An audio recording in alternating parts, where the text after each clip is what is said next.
Hey everybody, it's Stefanie Garcia from voiceofdream.com, and this is episode 2 of the Art of Becoming series. This episode is all to be about the art of purpose. And when it comes to the art of purpose, I think we're all looking for purpose in our work. We're all just looking for purpose in life. And I think we all think that it's this big grand thing we're all trying to attain. But I believe that purpose can be done in just the everyday, in just who we are and how we live our lives. And today I've got Hudson Phillips here today from Mirrorbox Films, and he's a great example about how you can use purpose to drive your career and your life forward. So hey Hudson, how are you doing? Awesome, doing great. Thanks for having me, Stefanie. Absolutely. Well, tell me a little bit about Mirrorbox Films and how you got started. Yeah, well, I'll back up a little bit and talk about. I mean, for me, my journey, and I feel like my journey towards purpose really happened in middle school. So, as a kid, as a fourth grader, I lost my father in a car accident, and kind of just became this very introverted, disappeared into movies, and that's what my connection was, right? Just kind of disappearing from the world. So yeah, school for me in middle school was just kind of, it was just kind of there. I would go to school and I would just try to get home to disappear into movies and TV. So it was always a passion of mine. And it wasn't until seventh grade creative writing class that I took that I really started to thrive at something in school. And it was the first time that like teachers would ask me to come up and like read my stuff from the class. So I just fell in love with writing. And so all throughout middle school and high school, I was like trying to write novels, trying to write screenplays, making my own comic books, all that kind of stuff. And then as I got older, this is late 90s. And so we didn't have YouTube, we didn't have cell phones, we didn't have all these things that make it so easy to create now. And so it just didn't seem like a possibility for me to create film. It wasn't even something I was thinking about. And it wasn't until years later where I found myself really trying to struggle as a writer, being in Atlanta when everything else was happening in LA. I was divorced. I was a single dad. I had lost a couple of friends that were very close to me. And it was just this very dark period of my life where just everything was seemingly successful, but nothing really took off. So in my mid-20s, I wrote a screenplay that ended up getting optioned by Lionsgate Films, and it was this moment that should have been a high point of my life, and instead, basically everything that could have gone wrong with that film went wrong. Where Lionsgate had a changing of leadership, they dropped the script, a local production company picked it up, they threw our script out, and they made something resembling it, but it wasn't ours. And so it was just like this super high of selling a screenplay and then low, low, low, low, low. And it was around this time that I connected with a friend of mine's father. And this friend of mine had taken his own life in college. We were roommates at the time. Very devastating moment for me. And I was just ready to kind of give up on things. And I ended up getting lunch with his dad. And his dad is a guy who had found a lot of success in the corporate world. And after his son passed away, he became a pastor. And he said the reason that he did this is because he wanted to take those experiences that he had gone through, those very difficult experiences that's probably the worst thing you could possibly go through in life, of losing a child, and he wanted to use that in order to help other people. And so as we're sitting and we're having lunch and we're chatting, and he's hearing my story and of, me kind of complaining about where my life's at and feeling stuck.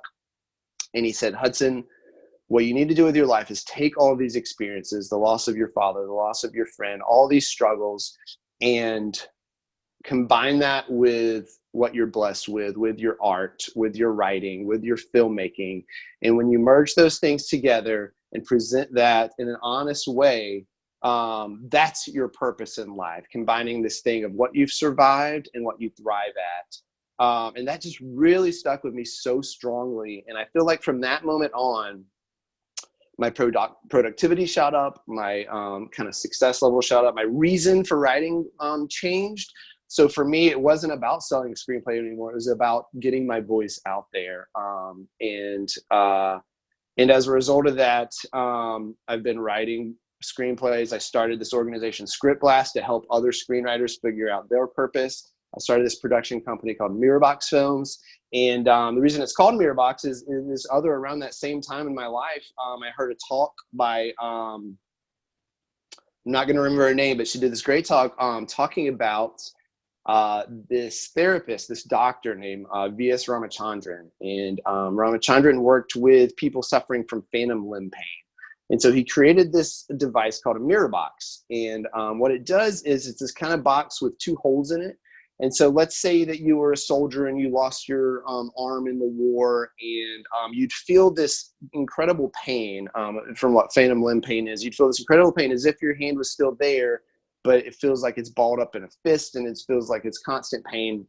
So in order to provide healing for these people, he created this box. You put both hands in the two holes, and there's a mirror down the middle so that you see your hand reflected on the other side. And he would say, ball up your fist and then open your hands and release. And when this would happen, it would trick the brain into seeing that hand that's not actually there open up and release. And this author, this cartoonist who's telling the story says that's what art is. That's how we provide healing, is if on screen or in our writing, if you see yourself represented honestly and transparently. It's not about a message, it's just about being honest about our experiences. And when you see yourself represented on screen, it provides this kind of unique kind of empathy, and it provides healing. And that's really, to me, what film is about. And that's why we call our production company Mirrorbox. And that's why really I exist, is to provide that opportunity for other people to find their purpose, and for me to take what I've been through, present that in my writing, present that in my filmmaking, in order for other people to find healing. Yeah, see, and for as long as I've known you, you have always, I believe, have a heart in everything that you've done. Even when back in the day, how many years has it been? 3 years since you started class. And I could just feel the heart and the soul in what you do. I don't know if that was the time that you were particularly lost, but I just know that the thing about Script Blast, guys, if you're a screenwriter, this is perfect for you. I would also dare to say, just if you're a writer at any kind, Script Blast is a great community for you. And we have quite a number of novelists as well who really connect with those same themes and ideas. Yeah, and it's just an idea that, you know, and we talked about this, that writers often will write alone, and they need that sense of community. Especially, I think any artist needs honestly. Yeah. And I would argue even that that's what it's about. So, and especially with filmmaking, you know, when I made my first feature, the thing that makes that movie so special is not the end product, it's the creation of it. We did this super low budget feature. We got about 20 of us up in the North Georgia mountains. We all stayed in one house. We'd go out and shoot during the day and come back at night. And that experience of connecting with other human beings and creating something beautiful together, that can't be replaced. And that's something that, look, that's why I think we're all here on earth, right? Is to bump, no matter what you believe in spiritually or whatever, we're all here to bump into each other and to learn from each other and to grow together and to make connection, right? To build relationships. And so, and I think in writing, that's something that's lacking, because you're in a room by yourself 99% of the time. And once you start making films, it's a little different. You start collaborating a little bit more. But I think screenwriters hit a wall because they're by themselves, right? And you have no one to share the up and down journey with. You have no one to share those very difficult rejections with. Because look, I've before making my first feature, had been rejected in every possible way. You know, not getting returned emails from agents, getting a script dropped, getting a script rewritten, getting not placing in contests, getting bad reviews on blacklists, and all these kind of things, right? And it's this constant struggle, and it's so easy that when you're facing that by yourself, just to give up. But I really believe that writing provides purpose for people. And that's why we created that community, is because I want to see writers thrive, and I want to see them grow, and I want to see them not give up, because it's difficult. And I think just having a community, and I don't provide any answers for people. I don't provide, oh, if you do this, then you'll get this. It's really just about a place to be honest and say, this is what I'm struggling with. And just for someone to say, me too, makes all the difference in the world. It makes you feel like you're not alone and you can keep going. Absolutely, absolutely. And I want to say that we all have a unique voice. And I just think more and more of us need to know that that unique voice is important in the world. Yeah, absolutely. Of who we are and our own backgrounds. I mean, we can both be writers, but what I bring to it versus what you bring to it could be two different things. And what absolutely. People what you write versus what people will relate in what I write, two different audiences or the same audience. Yeah. We can work together on something and have two different points of view, and it could be something that meshes well together. Yeah. Okay. And we could even be writing, the exact same thing. If I gave you an outline for a screenplay and you wrote that screenplay and I wrote that same screenplay, they would be drastically different because we bring such unique worldviews to that work. And really, to me, that's 90% of what makes a screenplay stand out to begin with, is having a unique voice and a unique tone and something unique to say based on the writer's voice. Well, I would say that that's an art thing too, because that's, you're writing your script. Well, when you start doing the film itself even when you're starting to film, you've got to take the perspective of the producer. You got to take the perspective of the DP. You got to take the perspective of the actor. Yeah. So and I think everybody has a different unique viewpoint. And if you're willing to listen to that viewpoint, the organic creation of that, I think, is so relatable and so powerful. Yeah. Yeah. And I think one of the issues with writers especially is that oftentimes if we don't find success in the traditional definition of success, that we feel like our voice doesn't matter, right? Like we feel like if we don't have an audience, then that voice doesn't matter. But I would argue that writing is for the writer as much as it is for an audience. Yeah. And to find healing from your own experiences and your own failures. And I just, and it's why it frustrates me so much that writers put so much emphasis on being discovered or selling something or finding whatever that traditional definition of success is, because so often that definition of success is out of our hands, right? So that we need some sort of savior, some sort of, either it's an agent or a contest or a producer or someone to love our work. And if we don't find that, then we feel like we're not successful. And so I always challenge people to don't let the world define your definition of success, define it for yourself. And so for a lot of people, that might be just finishing something. For a lot of people, that might be finding a connection in a community, and really just trying to define that in a way that you can control. Because the second you put your definition of success in someone else's hands, it's just such a frustrating experience of something that you can't control. And it's so devastating when you get rejected on that.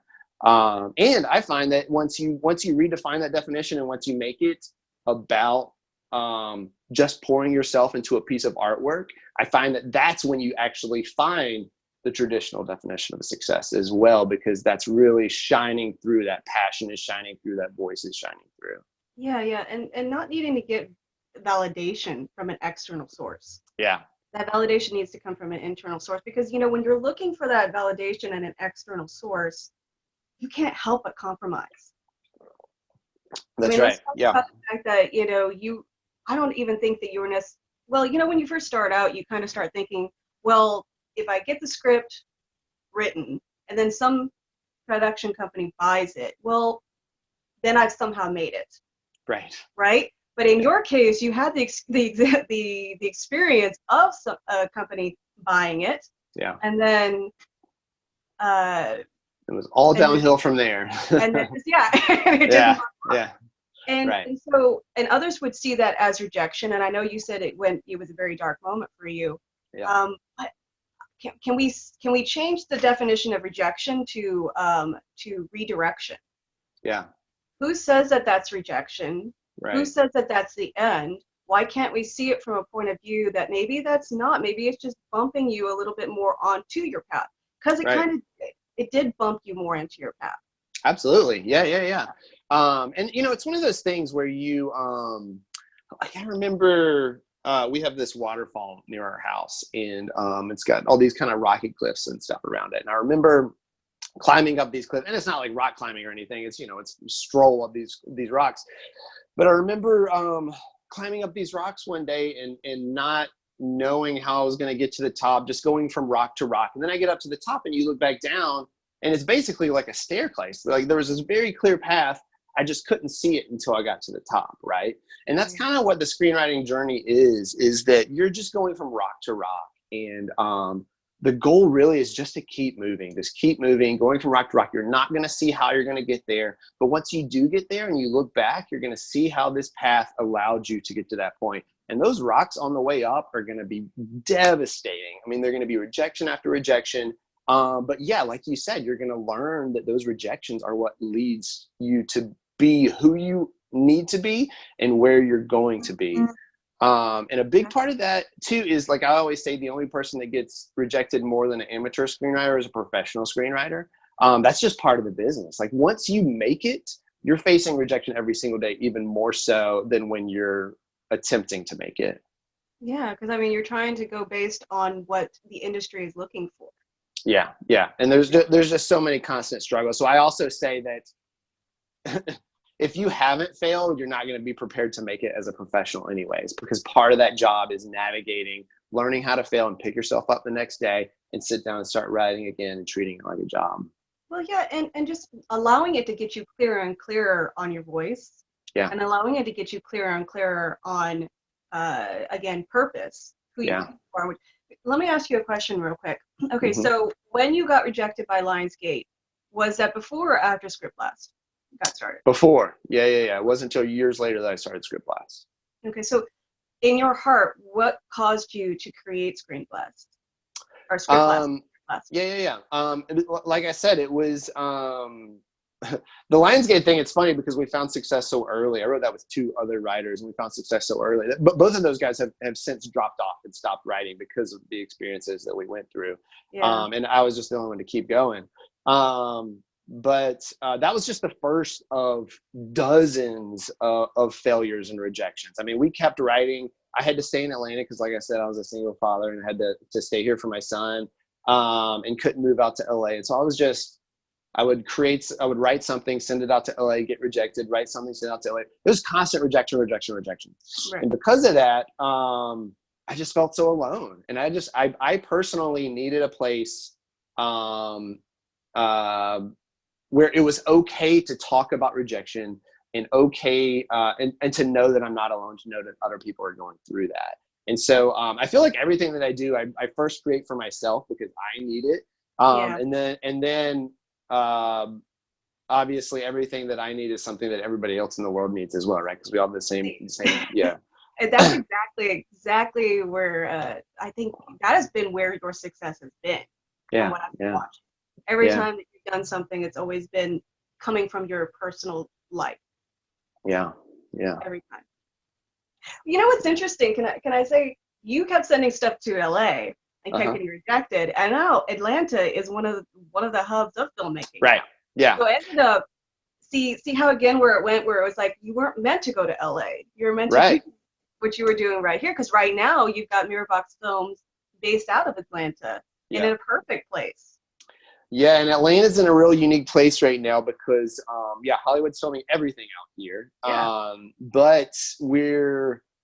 But nothing's really being created here, right? Nothing's starting here in terms of like kind of above the line talent. So that's been that's exciting to me because that's a problem that kind of needs to be solved. And we're right now we're figuring out what the Atlanta indie film scene looks like, what it needs to look like.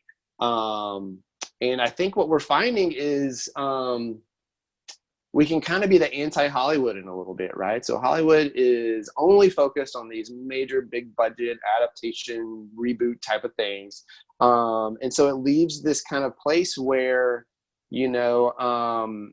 we can start to amplify unique and diverse voices that aren't being represented in Hollywood. For Hollywood, there's a lot of talk about an inclusion rider where 50% of your cast and crew are diverse. And so that's difficult for when you've got, 1,000 people you're employing on a Marvel film. But for us, that's easy. And that's who we're surrounded by in Atlanta already. And so we can make those strides that Hollywood can't quite make. And I think people are looking for those unique voices, and they're looking for those diverse voices. And we can provide a platform for that so much easier and more quickly and cheaper than Hollywood can. See, and I would say that part of your purpose is actually on is really based on your own vision, what you're seeing. Right. Not Oh yeah. box. Yeah. So, and that's a pretty unique. Your perspective is another thing that makes your purpose really unique. Yeah, that's really true. And I try to be real intentional about it. So I do a lot of what's the word, kind of life coachy type stuff, and really try to focus on that. And so I actually do write down a literal mission statement, a personal mission statement for myself. And I'll read it to you here in a second because I just pulled it out for this interview. But I encourage everybody to do that, because I think so often in life it's easy to get distracted from your purpose. The second that you get some momentum in a certain area or find some success in a certain area. And I think it's always important to go back to your mission statement and say, does this get me closer to my mission statement or further away from it with every decision that you make career-wise? So my mission statement that I wrote down is, I use my talents and experiences to collaborate and connect with others and create stories that encourage empathy while inspiring others to do the same. So when I go to start Script Blast, that's part of that mission statement. I'm inspiring others to tell stories of empathy. When I create Mirrorbox, it's the same thing. Every single blog that we write on the Mirrorbox site is about that same thing, because that is what drives me. And so I think, but you have to be intentional about it, because if you're not intentional about it, you're just going to go wherever the wind blows you. So I think A is figuring out what your purpose is, what really connects with you. And I think purpose is always at that intersection of life experience and your skill set, what you're great at and what you've survived. And then being really intentional about writing that down and revisiting it on a daily basis. And every decision that you come up against, you say, is this getting me closer to my purpose or further away from it? Yeah, and sometimes when you don't have in order to get your mission statement, sometimes you have to go through a lot of this, I don't want to use the word rejection, but a lot of this redirection. A lot of the things, sometimes we need to see that when things don't work out, a lot of the times that's going to give us more and more clarity towards what it is that we do desire. Oh, 100%. Yeah. That mission statement, personal mission statement, and setting an intention, because it's so easy to get caught off course. Yeah. And I would even say that we're defined more by what we've survived than by what we accomplish, right? So the things those failures define us so much more than our successes, because the way that we respond to them, our ability to keep going, those are the things that kind of form us and push us into a certain direction. Like, what's the saying? You never know what you believe until that belief is challenged, right? Yeah. And so like I wear all those failures as a badge of honor. Like those have made me who I am, and those life experiences have made me who I am, and I have to be proud of that. And I think so many filmmakers, so many writers are afraid to talk about their failures publicly, because it makes them seem unprofessional, right? Like you see famous writers or famous filmmakers, and all you see is their successes, because that's the thing you broadcast. That's the thing you post on Twitter or Instagram and say, hey, look at this great thing I did. Gotta be on point and perfect. Right. Yeah. No one's posting about, oh man, I got rejected again today. But that's really one of our goals with Mirrorbox, especially is, and a lot of people are doing this now, especially in the indie film world, where they're talking about their failures, because that's the only way that we as a community are going to grow together. And the only way that we can learn from each other is to be honest about our struggles. And especially some of the ones that have been there before us. If we only hear about their successes, we're just going to get frustrated when we don't reach that level of success. But when people are honest about their failures, then we can relate to that and we can learn from those failures so that we don't repeat the same mistakes as well. Oh yeah, you started Script Blast for screenwriters because you needed a community that didn't feel so that you can talk about the process of being a screenwriter. you Yeah. also created Mirrorbox Films so that it was a platform, or I'm sorry, a group to help aspiring filmmakers too. Yeah. It also Right. happens to be your production company, but it's Yeah. also a community for filmmakers. Yeah, a big part of that is, I mean, we have been doing some panels and that kind of thing around Atlanta, but a big part of that is our website, which is really just this blog. But we interview filmmakers about all of those failures. Right now, there's a blog post up that I did with Naomi McDougall-Jones, who's the filmmaker behind a movie called Bite Me. And she talks about her first film and how she did all the things that you're supposed to, which is, you go to as many film festivals as you can, and then you try to get traditional distribution. And she talks about all the struggles she had with that, and how with this next film, she's doing everything differently. So she got into like 2 film festivals, and then she took her film on a tour, and she's in the middle of that tour right now. And she's sharing that journey completely transparently, in that she's telling us how much money she raised. She's telling us how she got that money. She's telling us where that money's going, how much it's costing, how much she's expecting to make off of it. And it's that kind of transparency and honesty that is really going to push the needle on the community as a whole.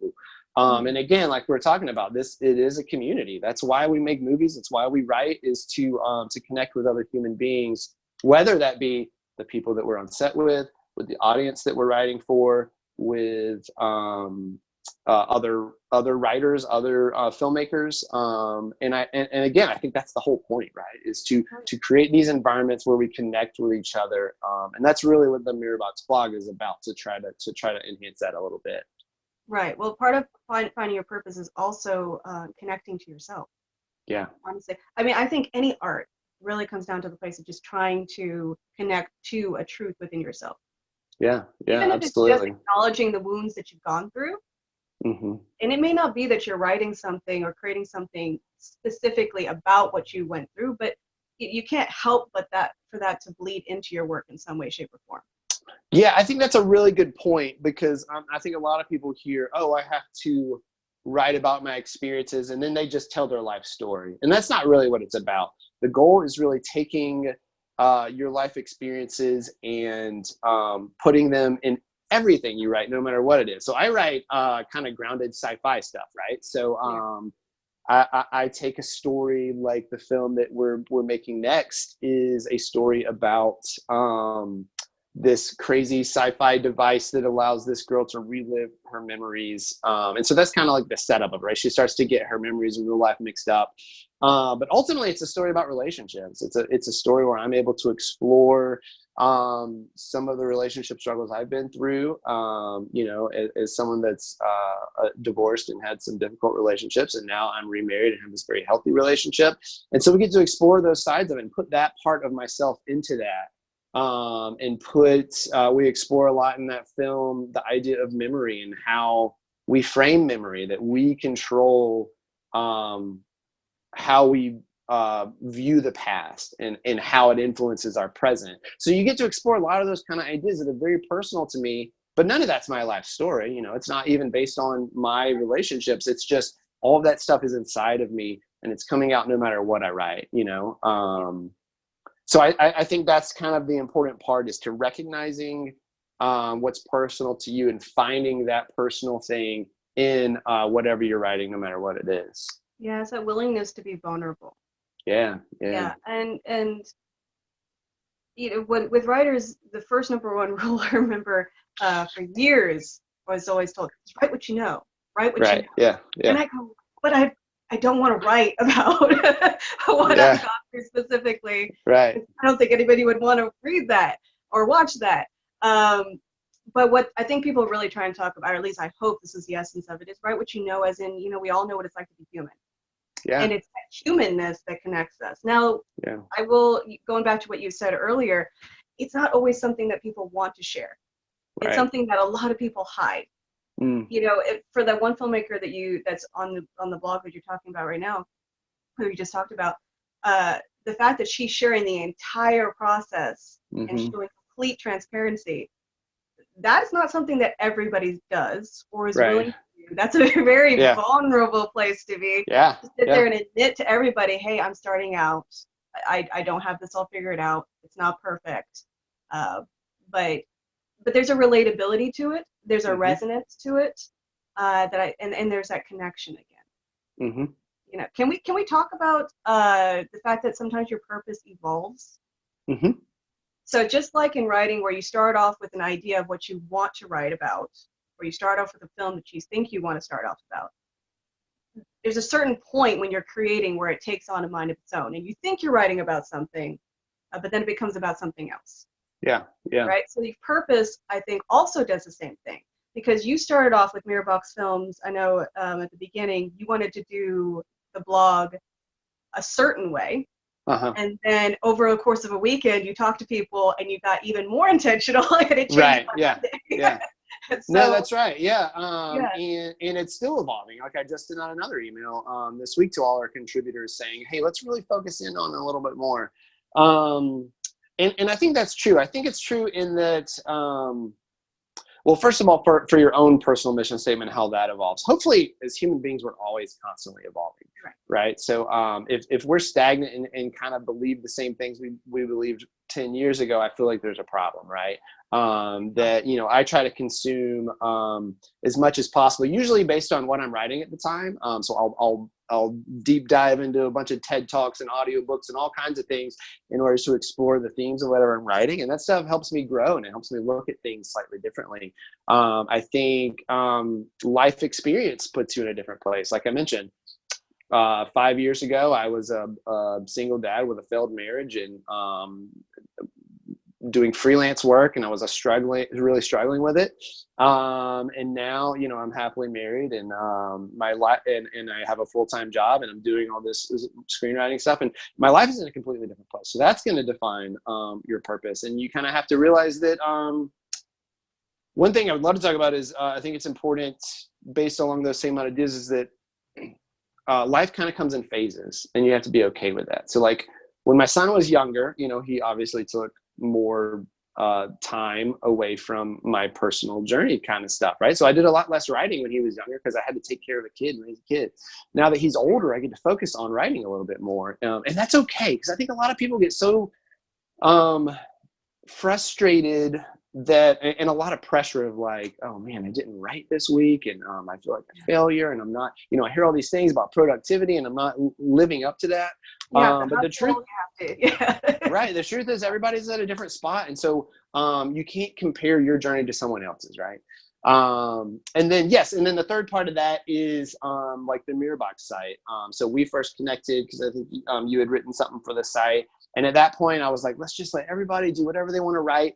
And once we put a couple of things up, I just realized it needed to be more focused, and we need to figure out, you know, I come from a marketing background, and so a lot of that is about figuring out who your audience is and how you're going to reach them and what that audience needs. And so like Script Blast has become so specific about that. And Mirrorbox is just, we're figuring that out. And so, it's gone through some changes, and it's gone through a lot of like what I just talked about. What if we started being really honest about the filmmaking journey and sharing some of that honestly, and less about just spotlighting voices, right?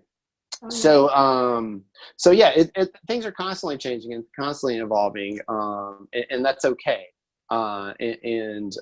Where you were 10 years ago is going to be different from where you are now and where you're going to be 10 years from now. And we just have to embrace that and say that that's okay. Yeah.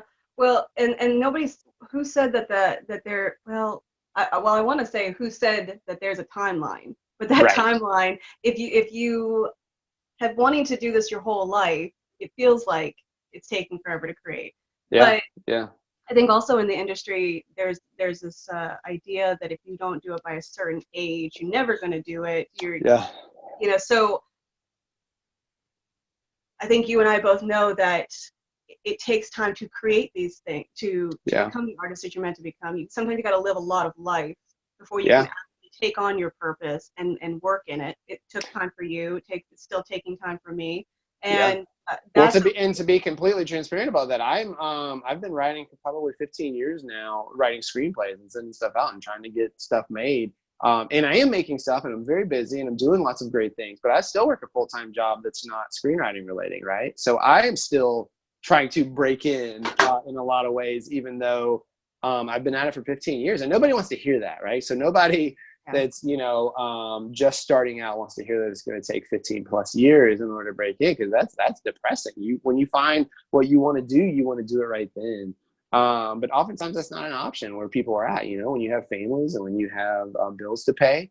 It's difficult to take those risks. And but that's the thing, man, is that there's it's never too late for somebody to do it or to even start, because again, it gets back to, it's not about finding a certain level of success that the world puts onto you. It's about defining your own success. And if writing brings you joy, and if writing provides an outlet and provides healing for you, man, there's never too late to do that. You could be 95 years old and start writing, because there is power to writing. And honestly, I mean, a 95-year-old would have a lot more life experiences to pull from than a 20-year-old anyways, and probably would do very well. Yeah.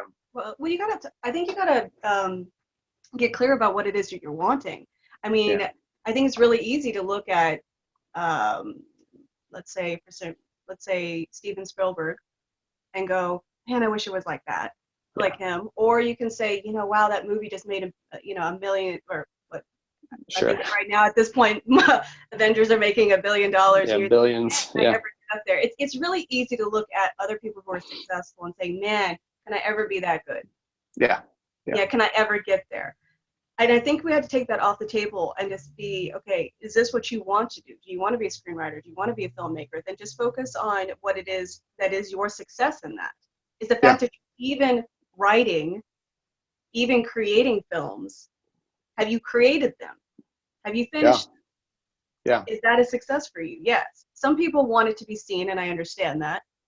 But even if just 3 people saw it, was that a success for you? Yeah. Or is your idea of success in Hollywood on the top, but everybody's seeing you, fame and fortune? You really got to get a perspective on that. Well, and also people don't realize, I mean, you see Steven Spielberg as he is now. You're not seeing Steven Spielberg when he was 20 years old and he was making short films with his friends and he was struggling to break in. He was making, directing TV in the 70s and stuff that wasn't respected at the time. That we don't see all that journey too, right? So like you have to recognize that it's not you don't jump from A to Z, right? So you're not first starting out and then become Steven Spielberg. You have to go through all those steps and through decades of one step at a time in order to get to that point anyways. And so I think in terms of goals, I mean, I don't know, I go back and forth. Like, I think it's important to have those lofty goals, to say that's where I want to be and I'm moving towards that. But the dangerous part of that is you can control what your goal is, but you cannot control the timeline of your goal, right? So I think the dangerous part of that is when I say I want to be Steven Spielberg, and that doesn't happen after 5 years, I'm going to get devastated, right? Mm-hmm. But if I say I want to be Steven Spielberg and I'm going to do step 1, I'm going to make a short film. Step 2, I'm going to write a feature screenplay and finish it. Step 3, I'm going to go out with my friends and make that feature screenplay. Step 4, I'm going to try to get some representation. Like when you start doing those steps, it starts to become a lot more realistic. And so I think it's important to have those big lofty goals, but I think it's equally important to take those big lofty goals and break them down into steps that you can accomplish this year or this weekend even, you know what I mean?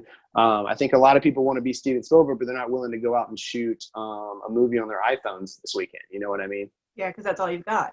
Right, exactly. Yeah.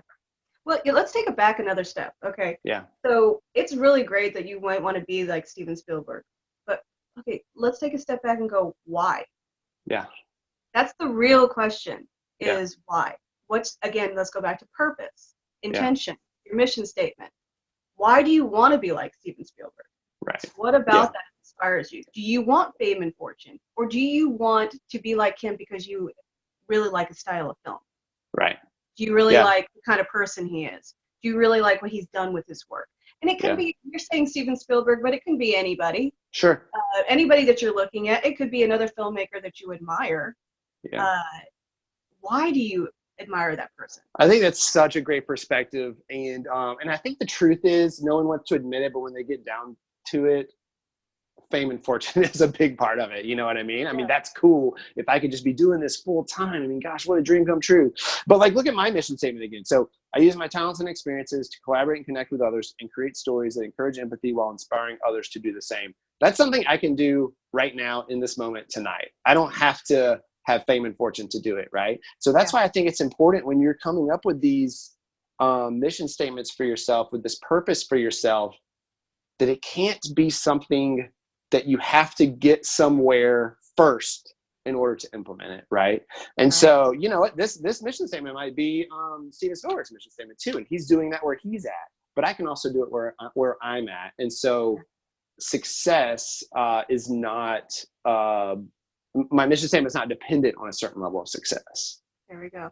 And see, the other thing about fame and fortune is sometimes we just have to recognize that what you want fame and fortune for, is it because you just want to be seen and heard? Yeah. Do you just, well, okay, then maybe you're putting your message out there. Maybe you are writing so that even if 3 people heard it or see it, right, at least you're being seen. Or what are you wanting to be seen and heard for? Fame and fortune for what purpose? Yeah. Because here's the thing: if you're looking for fame and fortune, if you don't have a really grounded mission statement or purpose or intention about why you're doing what you're doing, you're not going to have the energy to keep going. You're going to keep seeing all of this redirection, all of these things that are not working out. You're going to see them as rejections, and you're going to quit. Right. Like your other friends quit because they saw it as, well, that's it, done. If it didn't work the first go, it wasn't going to work, period. Because maybe they didn't know why they wanted to do what they're doing. You, however, you've wanted to do it your whole life. Yeah. And so you're like, that's not going to stop me. And now you went down to the depths, but then you came back up. Yeah, yeah. And I'm constantly going down to the depths and back up. I mean, that's the roller coaster in the world of this. And so, and I think it's important too, so much of art is subjective, right? So oftentimes the difference between me and Steven Spielberg is one person, right? It's one person recognizing your art that happens to be in a position of power. And some people are more likely to get in front of positions of power than others. And so, like, for instance, our feature film, This World Alone, we're doing film festivals really right now. We've gotten into 5 film festivals. We won Best Feature at 2 of them. Congratulations. Thank you. But we got rejected for about 30 film festivals that we didn't even get into. And so what I like to tell people who are frustrated with that process is to get into a film festival, you only have to impress 3 people, right? So maybe that's 3 gatekeepers who watch the film and say yay or nay, right? To win a film festival, you only need to please 3 jurors, the people that vote on Best Feature at each of these film festivals. And so when I look at us getting into a film festival and winning that festival, we only needed 6 people to like the movie, right?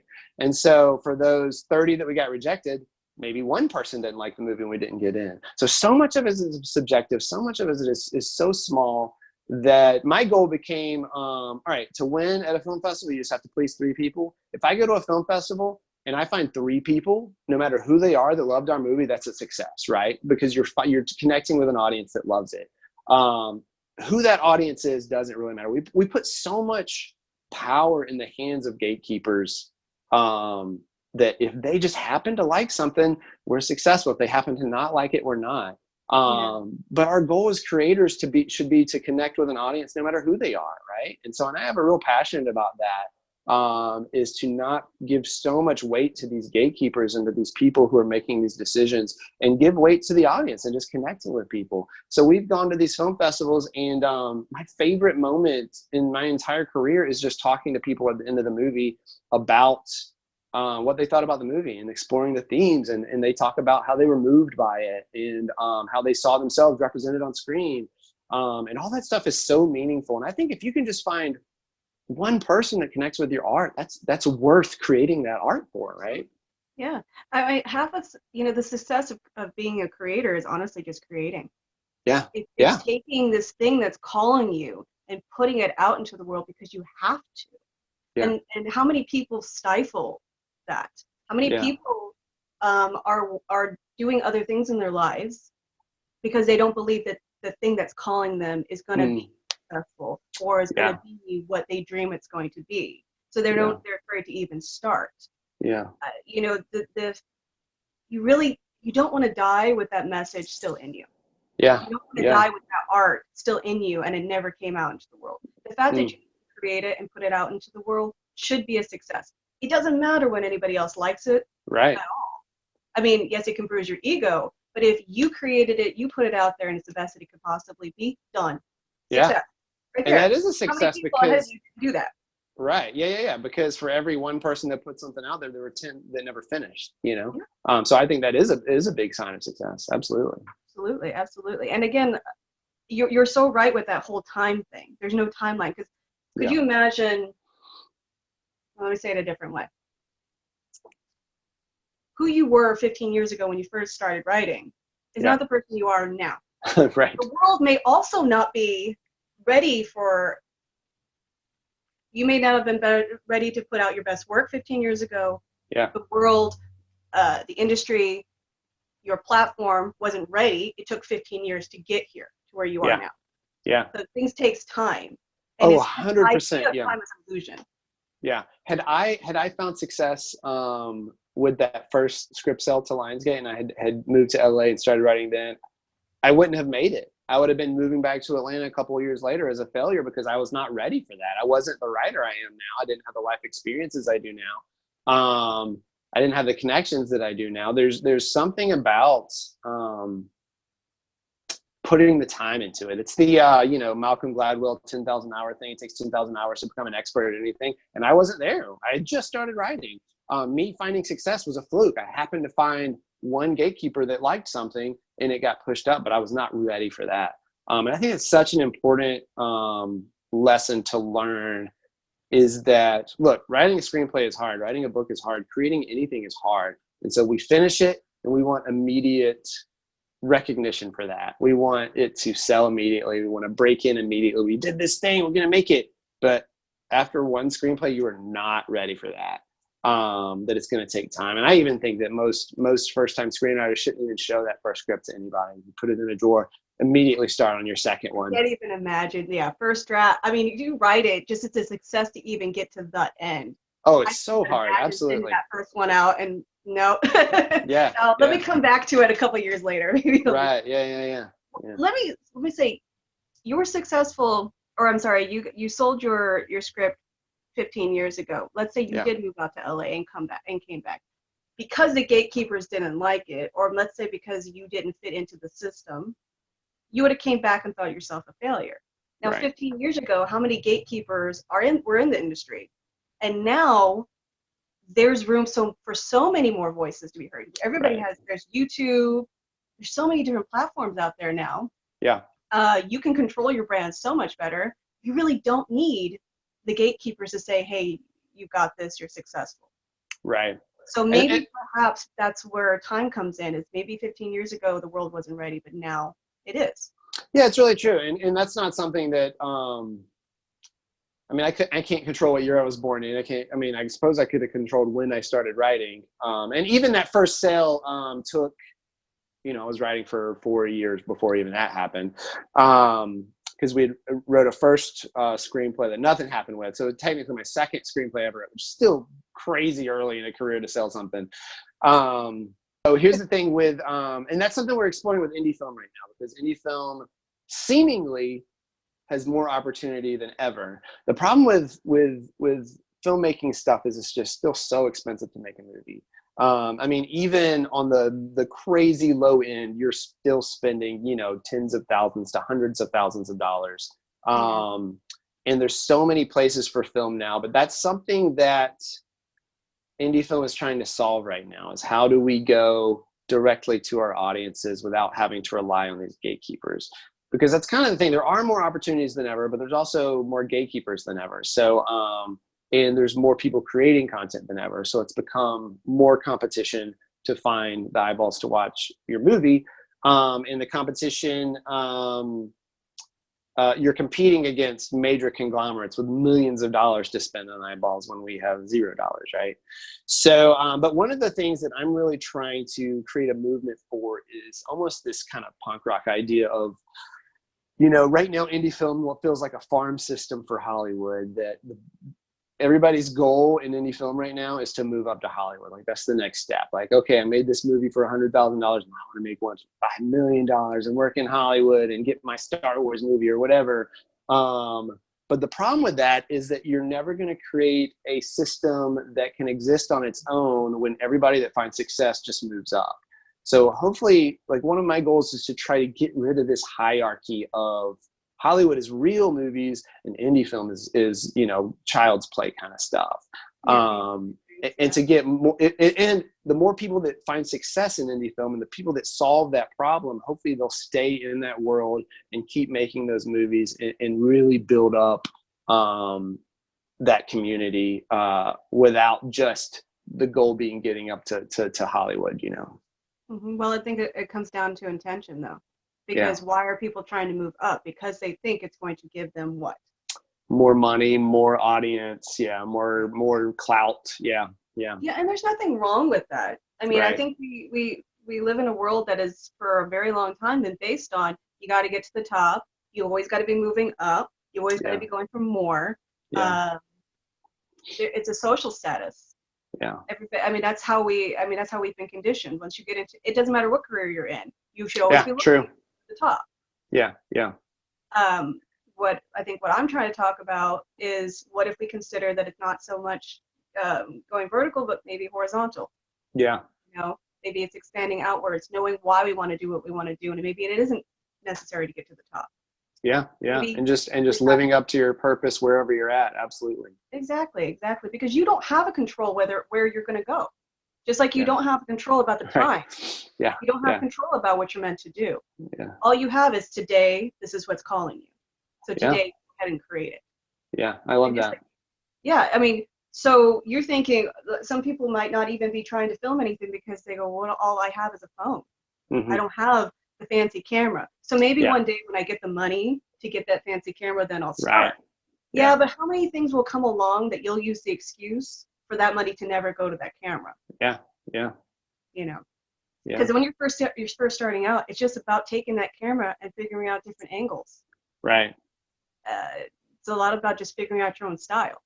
And the truth of that too is that never goes away, right? So we made our first feature film for very little money, and so what happens is on the next one we're like, oh well, we need to make it for more. We need to take that step up, and then the problem with that is we're sitting around waiting for money instead of going out and making something. And so like you feel that tension no matter where you're at. And I think it's even true for people in Hollywood too.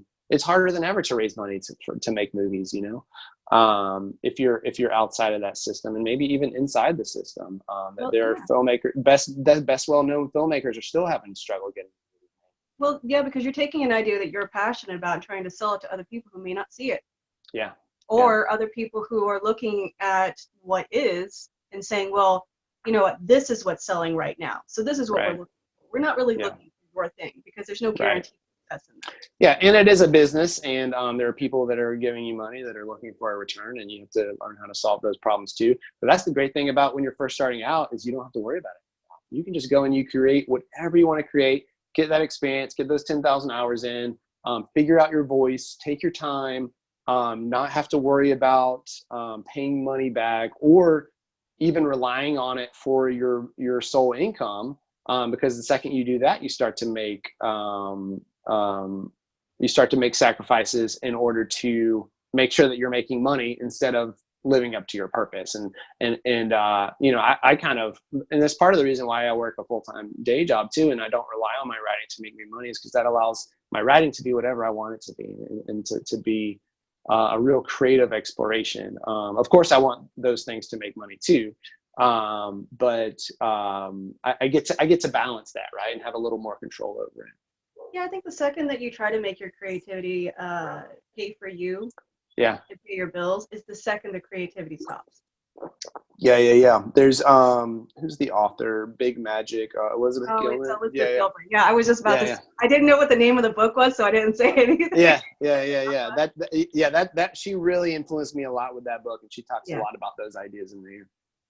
Yeah, definitely. If you haven't watched or you haven't read that book by Elizabeth Gilbert, Big Magic, definitely pick that up. Yeah, she has got some great perspectives on that. But yeah, one of the biggest takeaway from that book was not demanding that your creativity pay your bills. Right. Yeah. Yeah, that was a huge takeaway from that. So I say, my big goal in filmmaking is just to create beautiful things with beautiful people. And so luckily in Atlanta, we have a lot of great talent because they're all go work on their Marvel movies. And then, they have time off and they're looking for something creative and fulfilling. And so hopefully we can kind of provide that for them, something where they get to be a little more hands-on and a little more ownership of what they're creating. So that's the first thing is building community, and that's what it's always about. And that's, with people on set. And then once we're doing these film festivals and finding audiences and online, it's all about community. Secondly, for me personally, in terms of like thematics with the films that we're creating,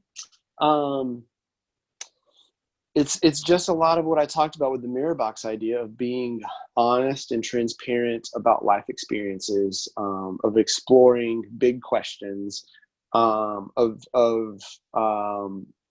even that goes back to a community, right? Because I want people to leave our movies talking to each other and saying, oh, I don't know how I feel about that, or that was really interesting, or asking a lot of questions about that. So like one of my favorite compliments we got on the film is a friend of mine came to a screening. He said, my wife and I talked about the movie on the whole drive home, right? Like 45-minute drive home. We talked about the movie the whole time, like exploring the themes and asking questions about it.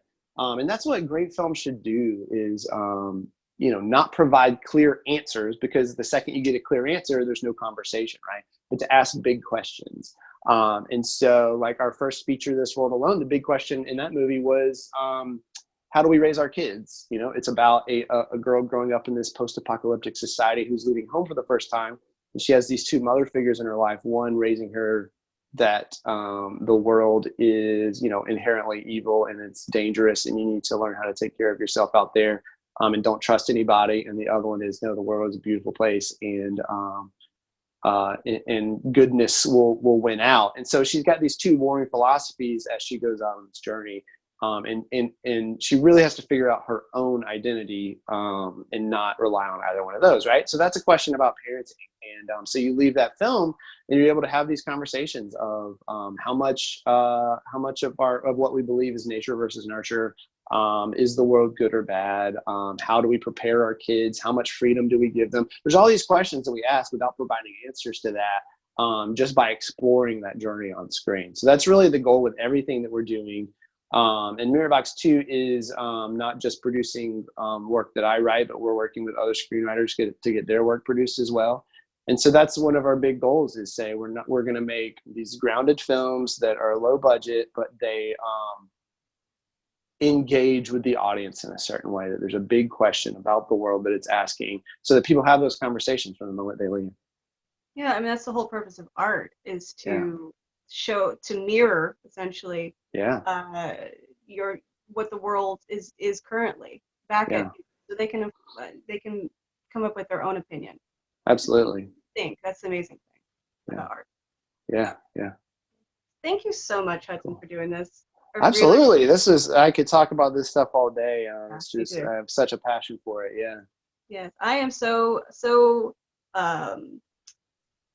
honored to have been able to watch your journey for all these years. I am so excited for your future. Thank you. And why don't you tell everybody where they can, where your website, where they can find you? Yeah, so in terms of Script Blast, you can, the best place is you just go to facebook.com/groups/Script Blast. It's a private Facebook group, but everybody gets accepted into there. It just gives us a little more control over that group. And that's kind of our base community where we really connect and talk to each other. You can follow Script Blast on social media as well. Our Instagram account is kind of a great daily place for inspiration. And then on Mirrorbox, mirrorboxfilms.com is where you can find our blog and information about our films. And let's see what else. And I'm kind of, at Hudson Phillips on social media as well. And you get to see where maybe some of these panels that are coming up that I'm speaking at and all that kind of stuff. So yeah, he posts a lot of great stuff, guys. A lot of great stuff. And I'll tell you, if you're an artist, a filmmaker, screenwriter, his blog is really great on mirrorboxfilms.com. The blog is awesome. It just in the last couple of months, all the content you put on there, really inspiring. Thank you. It's awesome. Yeah. You've just been doing some really, really great work.